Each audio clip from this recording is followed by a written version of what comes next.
Only there should be no needy one among you.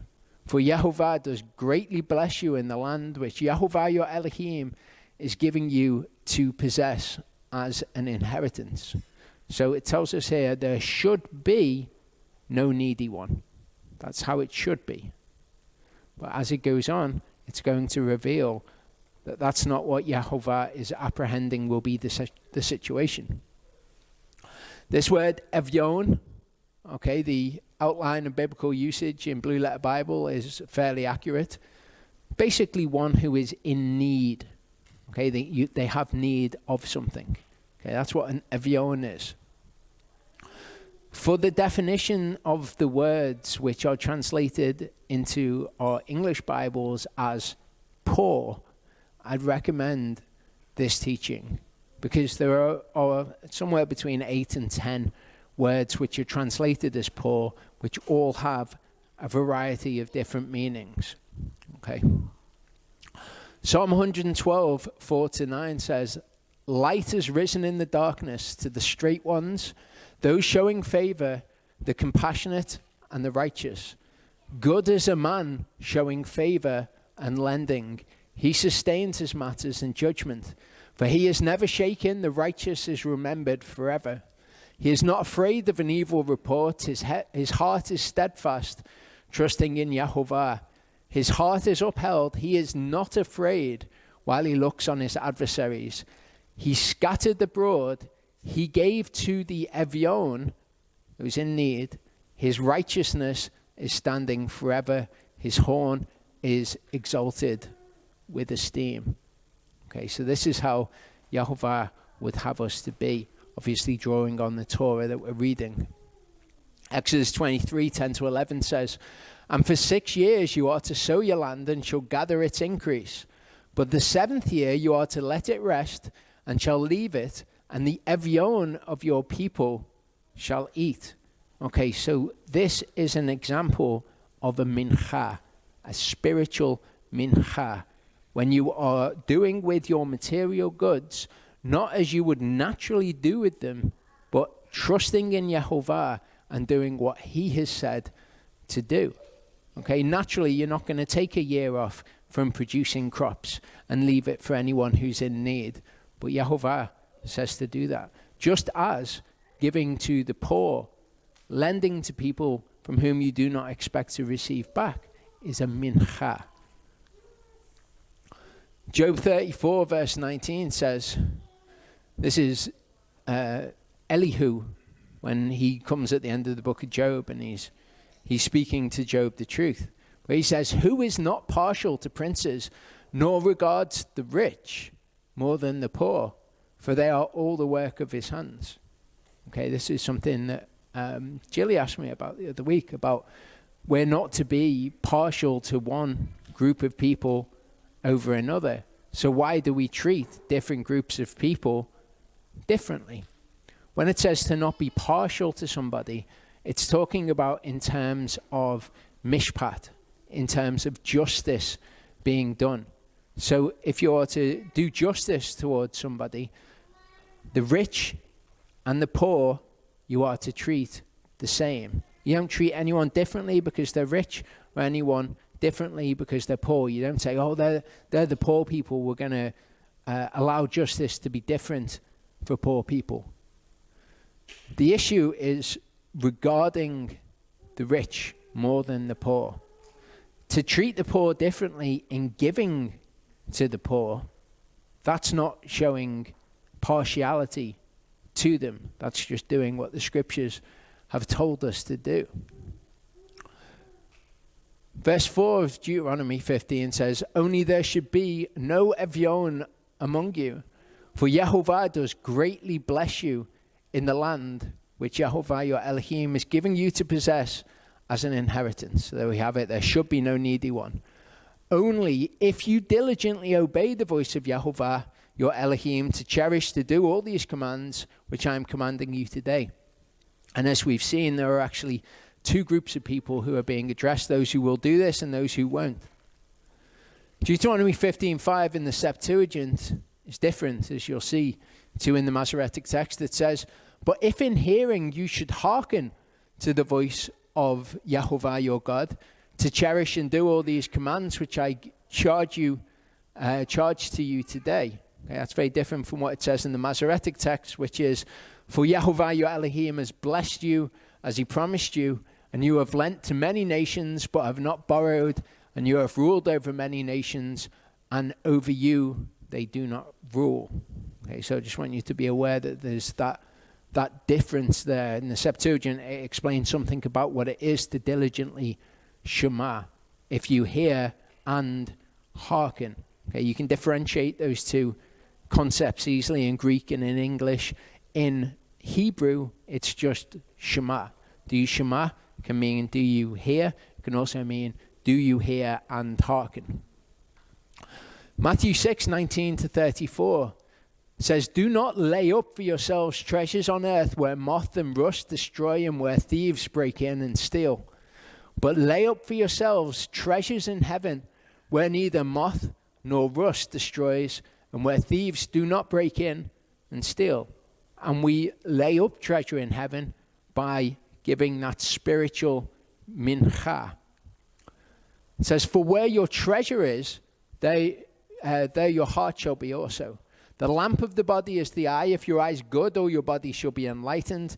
If your eye is evil, all your body shall be darkened. And we'll read in this Torah portion about having an evil eye towards someone. It's being stingy. Okay, so all of this is talking about if you use your material goods, as Yehovah says, you lay up for yourselves treasure in heaven. And this is the context of the statements which are going to follow this. Because what people usually do is they ignore this bit and they just take the quotes which come after this out of context. But we need to understand that this is what it's talking about when we read what comes after it. No one is able to serve two masters, for either he shall hate the one and love the other, or else he shall cleave to the one and despise the other. You are not able to serve Elohim and Mammon.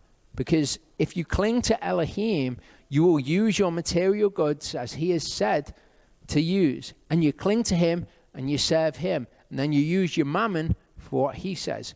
If you cling to Mammon, when it comes to Elohim asking you to do certain things to serve him, you cannot do it. You say, oh no, I'll be left with less Mammon for myself. So you cannot serve Elohim and Mammon. Because of this, they're the important words. For what we're looking at, they're the words that we need to concentrate on in this passage. Because of this, I say to you, because of what? Because of using your material goods for what Yehovah has told you to do. Laying up treasure in heaven, serving Elohim rather than Mammon. Because of this, I say to you, do not worry about your life, what you shall eat or drink, or about your body, what you shall put on. Is not life more than food, and body more than the clothing? Look at the birds of the heaven, for they neither sow nor reap nor gather into storehouses, yet your heavenly Father does feed them. Are you not worth more than they? And which of you by worrying is able to add 1 cubit to his lifespan? So why do you worry about clothing? Note well the lilies of the field, how they grow. They neither toil nor spin. These are the verses, aren't they, that everyone plucks out of context and says, look, Yehovah has promised that he is going to look after my financial situation at all times. Yehovah promises that to those who serve him rather than Mammon, those who lay up treasure in heaven, those who perform the spiritual mincha. It's because of doing that that he gives that guarantee to us. And I say to you that even Shlomo in all his esteem was not dressed like one of these. But if Elohim so clothes the grass of the field, which exists today and tomorrow is thrown into the furnace, how much more you, O you of little belief? How much more you, O you of little belief? Do not worry then, saying, what shall we eat, or what shall we drink, or what shall we wear? For all these the Gentiles seek for, and your heavenly Father knows that you need all these. But seek first the kingdom of Elohim and his righteousness, and all these matters shall be added to you. So what is it saying? It's saying, do the mincha, follow Yehovah, do those commands, treat your Mammon as if it's his mammon. Lay up for yourselves treasure in heaven. Because of that, he gives you that guarantee. On what proviso? What's the caveat? Seek first the kingdom of Elohim, and all these things shall be added to you. Elohim doesn't just promise anyone who claims his name these things. He says those who give the mincha, those who cling to him and serve him rather than mammon. Do not then worry about tomorrow, for tomorrow shall have its own worries. Each day has enough evil of itself. Don't think, if I serve Elohim with my mammon today, I'm not going to have enough for tomorrow. Concentrate on what Elohim's asked you to do and let him worry about all of the rest. Proverbs 19 verse 17 says, he that has pity upon the poor lends unto Yehovah, and that which he has given will he pay him again. These are all the promises, aren't they? If you give to the poor, Yehovah will repay you.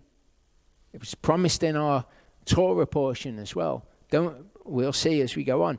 Do not be grieved in your heart to have to do these things, because of them, blessings come upon you. Like when he says, give the tithe, because when you give the tithe, I'll open up the windows of heaven for you and the blessing will pour out. People who do not give the spiritual mincha, all of these things, and they say, oh, I can't afford to.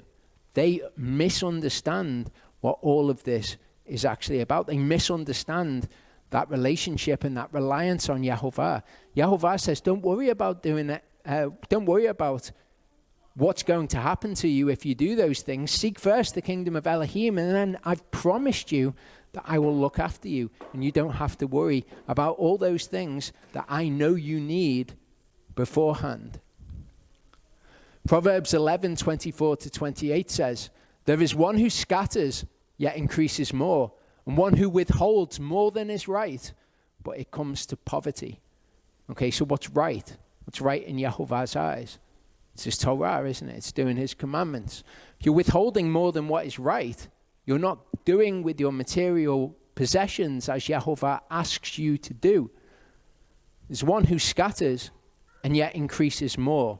They're the promises that we're given. Trust in Yehovah. Don't trust in your own eyes. Don't lean on your own understanding, but trust in Yehovah. And then there's one who withholds more than what is right, but they come to poverty. The generous soul is enriched, and he who waters is also watered himself. The people curse him who withholds grain, but blessing is on the head of him who sells it. Think of Joseph in Egypt. He who earnestly seeks good seeks what is pleasing, but to him who seeks evil, it comes to him.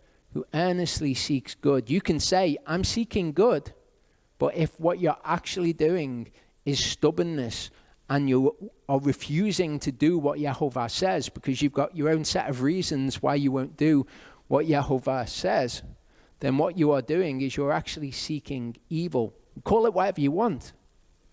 It's like we often comment and we say, it's amazing that people have these things in their lives, and yet they then think, I'm in good standing with Yehovah.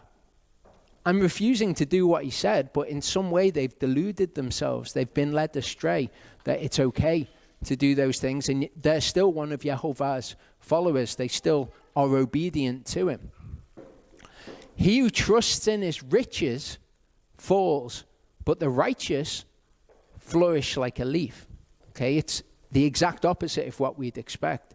We've looked recently at the idea of faith, that faith requires of you to do something that you fear. All of the examples of faith that we have in Scripture are doing something of you, doing something which is asked of you, which you fear the outcome of. And that can be different for everyone. For many people, it's exactly this, though. They want to cling to mammon and are unable to serve Elohim as a result. Verse 7 of Deuteronomy 15 says, when there is an Evion with you, of one of your brothers, within any of the gates in your land, which Yehovah your Elohim is giving you, do not harden your heart, nor shut your hand from your needy brother. For you do certainly open your hand to him, certainly lend him enough for his need, whatever he needs. Okay? People, I see this. I mean, I've left using Facebook now because of this exact sort of thing. It drives me crazy. But you'll have somebody who's got a need, and they'll post about it on Facebook. And then you'll have a whole bunch of people who are saying, if I was able, I would help. You're not able? You haven't got anything to help that person? YHVH said he will repay you. And yet people think that they're going to be leaving themselves without because they misunderstand this and they're hard-hearted against it. We're not to harden our heart against our brother who's in need or against any of the commands of YHVH. Be on guard lest there be a word in your heart of worthlessness, a word of Belial. Okay, Belial is not a deity like Baal. Belial means worthlessness, a word of worthlessness in your heart saying, the 7th year, the year of release is near, and your eye is evil against your Evion brother, and you give him naught. And he's cried out concerning you to YHVH, and it has been a sin in you. Okay, in the 7th year, you're going to have to forgive that debt. So if somebody comes to you and they say, I need X amount of money, and you know that next year is the 7th year, naturally, the way that we think is, I'm not going to have that money. Told in the scriptures, YHVH will pay it back to you. It's okay, you're not going to be without. But naturally within our heart, we have these words of worthlessness. Exactly the same thing that we've been looking at. When something comes up in your heart, do not fear. Rely on the word like Joshua did, like Jacob did, like Yeshua did. That's the pattern. So maybe this is something that you're being tested in. But whatever it is, do not have that word of worthlessness in your heart. Do not be persuaded by something that is worthless. Be persuaded by the truth. You do certainly give to him, and your heart should not be grieved. Those things might come up in your heart and you think, oh, panic, the 7th year is next year. I'm going to have to forgive that debt, and then I'm not going to have that money. I need that money for this and I need it for that. Your heart should not be grieved though. Maybe it is at first, but then it's reassured by the word. When you give to him, because for this reason, YHVH, your Elohim, does bless you in all your works and in all to which you put your hand. All of these commands which require that spiritual mincha to be made all come with this reassurance from Elohim. Don't worry. He knows what we're like. Don't worry. I'm going to bless you more for doing it. Now it's just a matter of whether you believe me or not. 2 Samuel 2, 7-9, David sent some messengers to Yavesh Gilad. They say, YHVH makes poor and makes rich. He brings low and lifts up. He raises the poor from the dust. He lifts the needy from the dunghill to sit with princes and make them inherit a throne of esteem. For the supports of the earth, or the pillars of the earth, belong to YHVH, and he has set the world upon them. He guards the feet of his kind ones, but the wrong are silent in darkness. For man does not become mighty by power. It's interesting that this Torah portion is on the heels of, which Charlie did last week, where the context for this is set. Okay?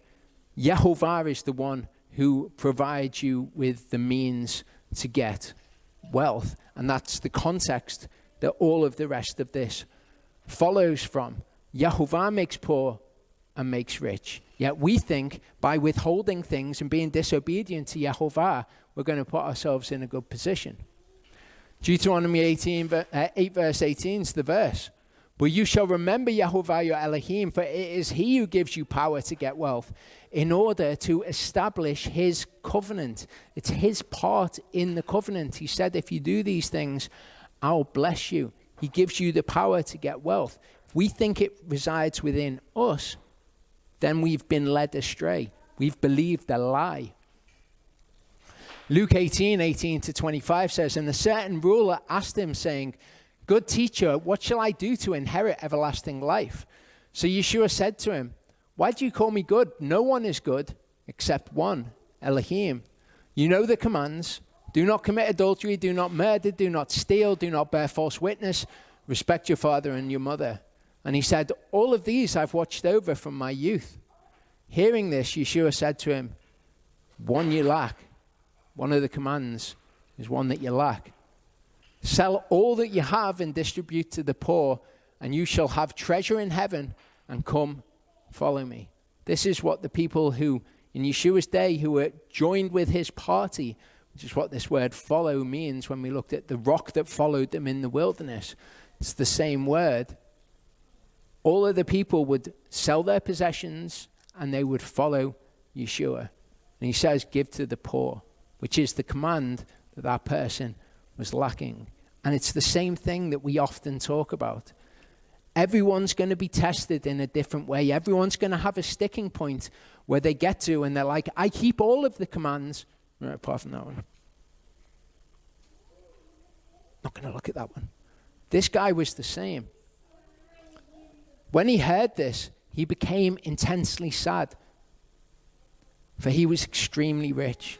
He didn't want to give to the poor. He wanted to trust in his riches. He wanted to trust in his wealth rather than in Yehovah.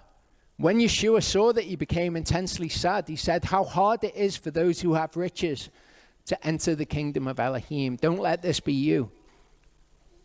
For it is easier for a camel to enter through a needle's eye than for a rich man to enter into the kingdom of Elohim. He could have said this about any commandment. Those commandments, you know, the ones where people will say that they're obedient, but then in whatever it is, they don't do it. Because it's the sticking point for them. It's what they're being individually tested in. And he could have said this about any of the commandments. You know the commands. Oh, I've done all the commands. One of them you lack, though. 1 Timothy 6:17-19 says, charge those who are rich in this present age not to be high-minded, nor to trust the uncertainty of riches. So this is the principle for anyone who has riches. Don't trust in your riches, but in the living Elohim who gives us richly all for enjoyment. Okay, so this is why Elohim blesses us with things. It's for our enjoyment. He cares about us. He doesn't mind us enjoying things that we have. To do good, to be rich in good works, to be generous, ready to share. Storing up for themselves a good foundation. That's the treasure in heaven for the time to come, so that they lay hold on everlasting life. So that's the advice for anyone who may be watching this who has wealth at your disposal. Do good, do the Torah, give the mincha, be rich in good works, be rich towards Elohim. We're going to hear about somebody in a little bit who had many riches but was not rich towards Elohim. Proverbs 23:4-5 says, do not labor to be rich. Cease from your own understanding. Okay, so there's a dichotomy in Scripture. It says that wealth is a good thing, but Scripture explicitly tells us not to labor in order to become rich. That's the problem, wanting to become rich and wanting to labor in order to bring riches to you. Labor is actually a good thing, but laboring with that particular goal in mind, I want to become rich. I have this love for riches. Do you set your eyes on that which is not? For riches certainly make themselves wings. They fly away like an eagle to the heavens. They're nothing. And when you've got abundance, you buy something that's nice, maybe it's going to cost you a load of money to maintain that thing. Riches make themselves scarce. They are not. They have no permanence at all. So don't labor to be rich, because that's not where the value is. 1 Timothy 6:6-10. But reverence with contentment is great gain. Okay, so serving Yehovah with contentment for what you have is great gain. This immediately precedes that advice to rich people that we saw before. But we brought naught into the world, and it's impossible to take any out. When we have food and covering, we shall be satisfied with these. But those wishing to be rich fall into trial and a snare and into many foolish and injurious lusts, which plunge men in ruin and destruction. So having riches is something that Yehovah blesses people with in order for them to enjoy. But this desire to be rich and that love of riches leads people astray. It leads them into ways in which they're tested and in ways in which they're ensnared and into lusts for things which are injurious to them. For the love of money is a root of all kinds of evil, for which some, by longing for it, have strayed from the belief and pierced themselves through with many pains. That desire to be rich, by longing for riches, they've strayed from the faith.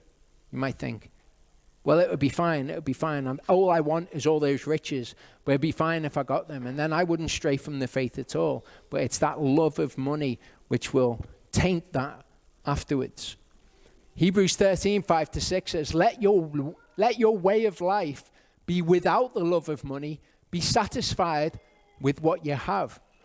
For he himself said, I shall never leave you nor forsake you. Okay, so be satisfied with what you have.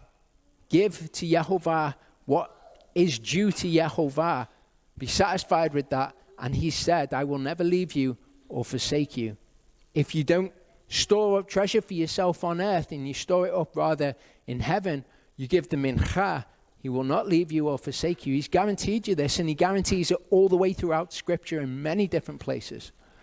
So that we boldly say, Yehovah is my helper, I shall not fear what man shall do to me.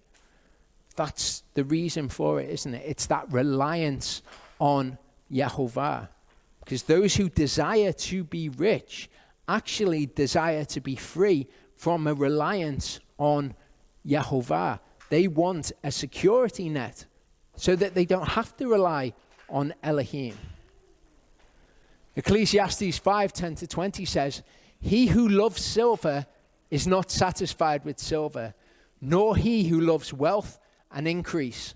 That too is futile. Again, it's the love of money which is being spoken of here. With the increase of goods, there is an increase of those consuming them. What advantage then is there to their owners but to look on? Okay, so reminds me of before I knew Yah, knowing of a certain rock star. I won't go into it, but they had this party lifestyle. They had all of the money to buy all the drugs that they wanted. And then as soon as this happens, you get a ton of people who want to come and they want to be your mate. Okay? Sweet is the sleep of a laborer, whether he eats little or much. But the plenty of the rich does not let him sleep. There's no value in that. What the word says that there's value is things like labor and being able to enjoy the fruits of your labor. So whether you're rich or whether you're poor, having sweet sleep and being able to sleep at night is a good thing. If you've just got loads of abundance, that doesn't provide you necessarily with good sleep. It's that very simple thing that Yehovah can provide you with. There is a sickly evil I have seen under the sun. Riches kept for their owner for his evil. And these are these sorts of injurious lusts that he was talking about. When you have loads of money and you walk according to the word, there's actually very little that you can spend money on. Okay, you're not going to go out and get an ounce of cocaine or whatever it may be that people would blast their money on. Okay, so riches kept for their owner for his evil. It's a sickly evil. Those riches perish through evil use. He brings forth a son, and there is naught in his hand. As he came naked from his mother's womb, so he returns to go as he came, and from his labor, which goes into his hand, he takes none whatsoever. So he's labored to be rich. He's got this love of riches, but ultimately he can't take any of it with him. He would have been better using it to store up treasure in heaven. This too is a grievous evil. Exactly as he came, so he goes. And what gain has he since he toiled for the wind? Okay, so all this laboring to be rich, what gain did it give him in the end. He went the same way as anyone else. All his days, he also eats in darkness and with much sorrow and sickness and wrath. This is the outcome that Yehovah tells us will come from being evil, withholding your money and spending it on your own evil desires. See what I have seen. It is good and pleasant for one to eat and drink.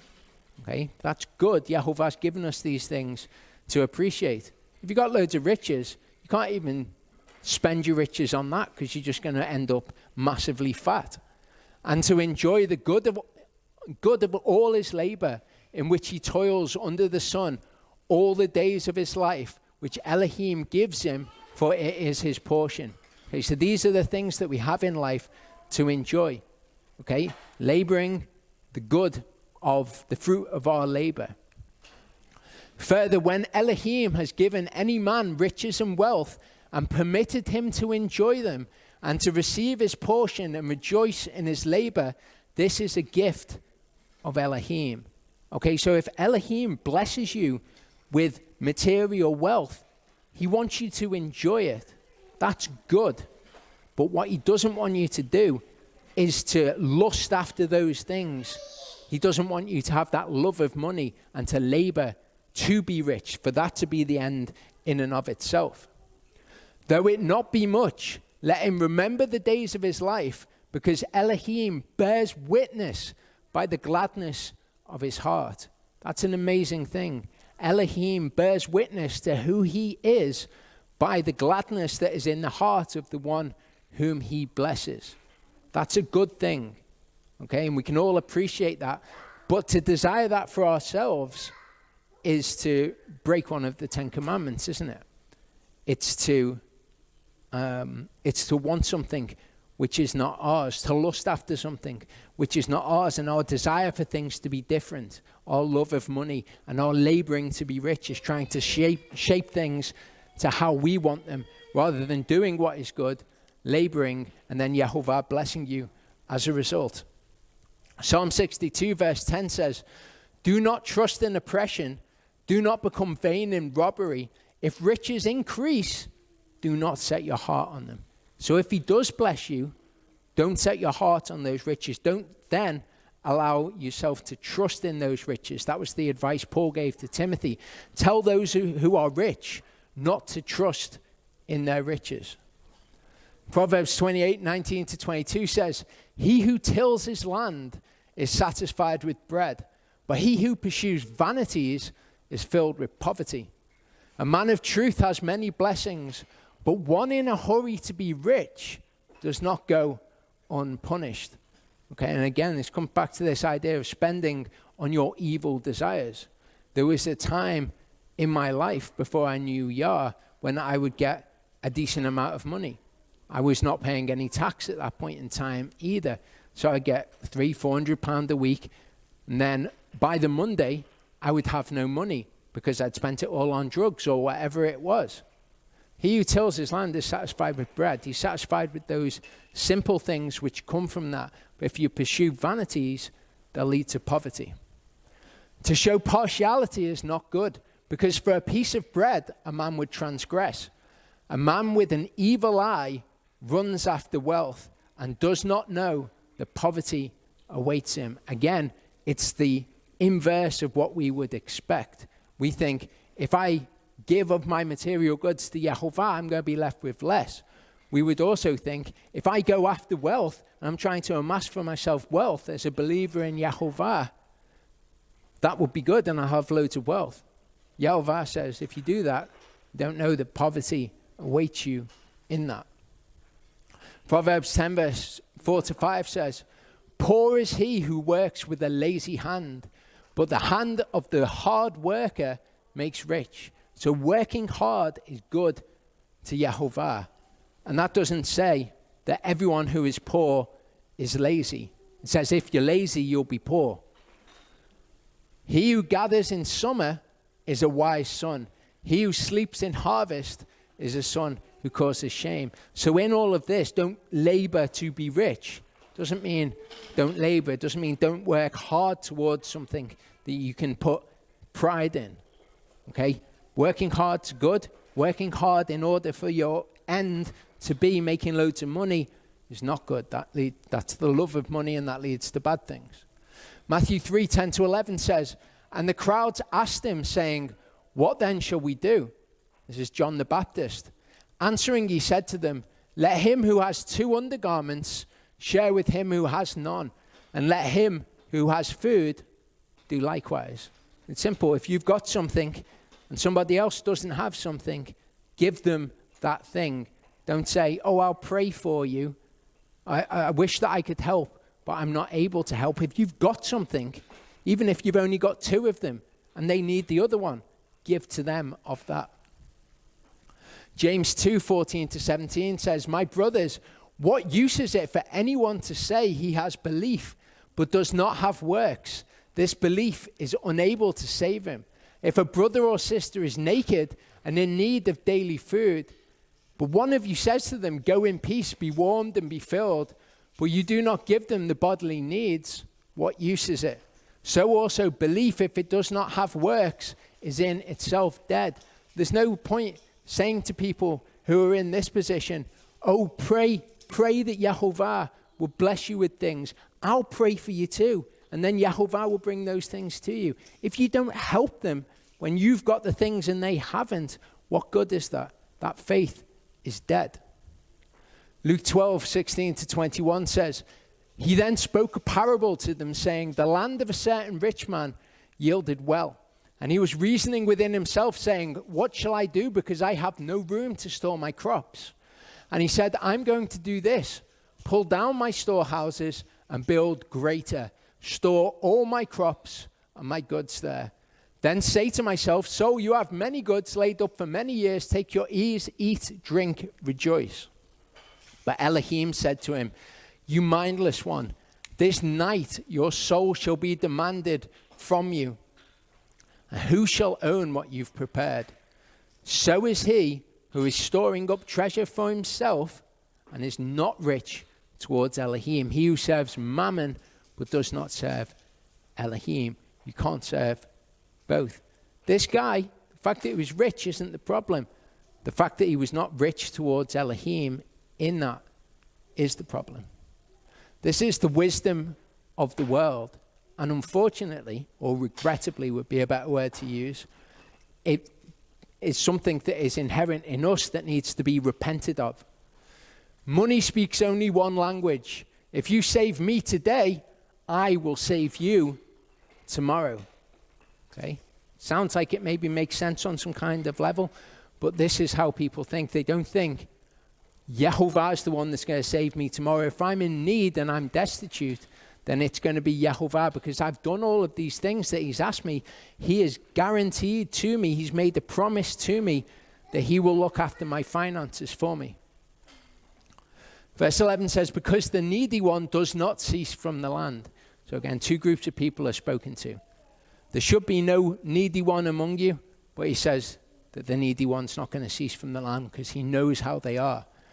Therefore, I am commanding you, saying, you do certainly open your hand to your brother, to your poor, and to your needy in your land. Matthew 6:1-4 says, beware of doing alms before men in order to be seen by them. Otherwise, you have no reward from your Father in heaven. Thus, when you do alms, do not sound the trumpet before you as the hypocrites do in the congregations and in the streets to be praised by men. Truly I say to you, they have their reward. But when you do alms, do not let your left hand know what your right hand is doing, so that your alms shall be in secret, and your Father who sees in secret shall himself reward you openly. So it's the inverse of what we think. We want to do things to be seen by other people, so that you think, well, what's the point in me doing this thing if nobody's even going to know that I did this and I lifted this person out of poverty? What's the point in doing it? To us who believe the word, though, we're doing it before Yehovah. And this is true of any kind of giving. Don't do it to be seen by someone else. Do it to be seen by Yehovah. When your brother is sold to you, a Hebrew man or a Hebrew woman, and has served you 6 years, then let him go free from you in the 7th year. Okay, it's not talking about taking somebody and selling them. When your brother is sold to you, you think, well, what is being sold to somebody? If you kidnap somebody and you sell them, you're to be put to death. Deuteronomy 23:15-16 says, you do not hand over to his master the slave who has escaped from his master to you. Let him dwell with you in your midst in the place which he chooses within one of your gates where it is pleasing to him. Do not oppress him. Okay, so it's not talking about forced slavery. It's talking about a happy relationship. And we're going to see how this looks. What we're going to read from here in Deuteronomy 15 will show you Yehovah's beneficence. Exodus 22 verse 3 says, if somebody steals, basically, he shall certainly repay. If he has not the means, then he shall be sold for his theft. So when you read of somebody being sold to you, it's talking about this sort of situation. It's not talking about stealing a load of people and selling them. Verse 12 then says, when your brother is sold to you, a Hebrew man or a Hebrew woman, and has served you 6 years, then let him go free from you in the 7th year. And when you send him away free from you, let him not go away empty-handed. This is another mincha. Okay, it's another thing that Yehovah tells you what to do with your own goods. Don't let him go away empty-handed. You shall encircle him with your flock, literally what that means. And from your threshing floor, from your winepress, with that which Yehovah has blessed you with, give to him. So when they go out free from you, you make sure that they are accommodated, they have what they need. You have remembered that you were a slave in the land of Mitzrayim, and Yehovah your Elohim redeemed you. Therefore, I am commanding you this word today. And it has been when he says to you, I do not go away from you, because he loves you in your house, because it is good for him with you. So there we have how it is supposed to be, how Yehovah has this relationship. Then you have taken an awl, thrust it through his ear to the door. He has been your servant forever. Do the same to your female servant. It is not hard in your eyes when you send him away free from you. This is the same thinking again. It's not hard in your eyes. Maybe something arises in your heart and you think, what? I could have just gone and got any hired servant, anyone to serve me.